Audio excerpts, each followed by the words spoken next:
मजा ये तो देखो कि फिरदौस से आला बनाए खुदा और बसाए मोहम्मद। हाँ जन्नत बनाई अल्लाह, चौ चौ कहे बनाई आ, ॾाढे जो कहे बनाई आ, पर जन्नत के वसाइण वारो मोहम्मद मीरा। सब चो सल्लल्लाहु अलैहि वसल्लम। ओ मुंहिंजा प्यारा दोस्त अज़ीज़ भिटाई साहब रहमतुल्लाह अलैहि फरमाइनि था, वॾा वण वण कारजा जिते नागस झन नीला, उते अब्दुल लतीफ चवे कया हे कलड़न हीला, जिते कुड़म न कबीला उते रसज रहबर राह में। अबो छॾे वञे, अम्मा छॾे वञे, पुट मण मिटीअ जा वारे वञनि, कारे कलर में सुम्हारे वञनि। मुंहिंजा प्यारा दोस्त का सा काने का, पाणी कोन्हे, हवा कोन्हे का, उन जगह ते विरूह वारो कोन्हे को। सरकार फरमाइनि था अज़ीज़ छॾे वेंदई मलाइक पोइ ईंदई, अॻु में मां मोहम्मद करीम ईंदोसां। वॾा वण वण कारजा जिते सोढ़ा घट सबील, मता मूंखे छॾिए तूं आरी जाम असील, हाणे विल्हीअ जा वसील रसज रहबर राह में।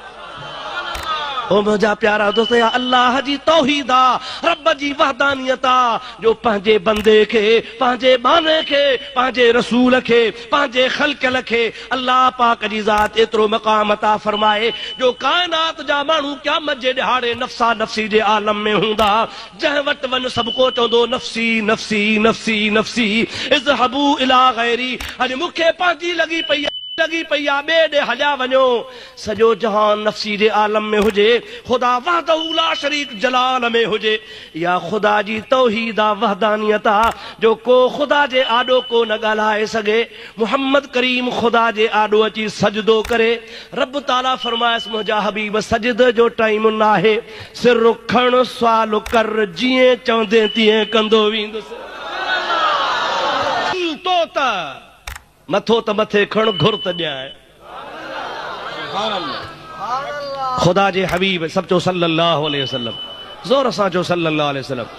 इंशा अल्लाह ताला अल्लाह जे इज़्न सां, चो अल्लाह जे इज़्न सां राज छॾाईंदो, जहान छॾाईंदो, पर उहे छॾाईंदो जंहिंखे अक़ीदो एतिक़ाद आ, जंहिंखे मुहब्बत आ, ऐं जंहिंजे दिल में राईअ जे दाणे जेतिरो भी मुहब्बत ईमान जो ज़र्रो हूंदो, इंशा अल्लाह महबूब जे शफ़ाअत जा हौज़ कौसर जा प्याला पीअंदो। मुला ये नमाज़ूं, ये तुंहिंजा रोज़ा, ये तुंहिंजा मदरसा, ये तुंहिंजूं तबलीगूं, ये तुंहिंजा ॾियारियूं हणण, ये तुंहिंजूं गुस्ताखियूं, ये तोखे कोन कम ॾींदी। मुंहिंजे महबूब करीम जी हदीस पाक आ, बुखारी शरीफ खोल, पाण करीम फरमाइनि था त को बि माण्हू न जन्नत में नमाज सां वेंदो, न हज सां वेंदो, न ज़कात सां वेंदो, न इबादत सां वेंदो, न तहज्जुद सां वेंदो, इबादत जे ज़रिए जन्नत में कोन वेंदो। या रसूल अल्लाह कीअं वेंदो? पाण फरमाइनि था अल्लाह जे रहमत खां सवा न वेंदो। अल्लाह जे रहमत खां सवा न वेंदो। अल्लाह जी रहमत हूंदी पोइ माण्हू जन्नत में वेंदा। मूंखे ॿुधा त ख़ुदा जी रहमत कहिड़ी आहे? इन्न रहमतल्लाहि क़रीबुम मिनल मुहसिनीन। रब करीम जी ज़ात बाबरकात हर चङाई वारे खे वेझड़ी आहे। ऐं रहमत कहिड़ी आहे? क़ुरान पाक फरमाए थो वमा अरसलनाक इल्ला रहमतल लिल आलमीन। है मुंहिंजा मिठड़ा हबीब करीम सल्लल्लाहु अलैहि वसल्लम जी ज़ात बाबरकात, मां रब करीम जी ज़ात बाबरकात तोखे सभिनी जहाननि जे लाइ रहमत करे मोकिलियो आहे। हबीब करीम जी ज़ात बाबरकात सभिनी जहाननि जे लाइ रहमत आहे। या बि ख़ुदा जे ज़ात बाबरकात जी तौहीद आहे जो आदम सफ़ीउल्लाह खां वठी हज़रत ईसा नबी अलैहिस्सलाम ताईं माण्हू नफ़्सा नफ़्सी जे आलम में हुजनि, कंहिंजी ख़ुदा को न ॿुधे, जे ॿुधे त हिकिड़े मुहम्मद जी ॿुधे।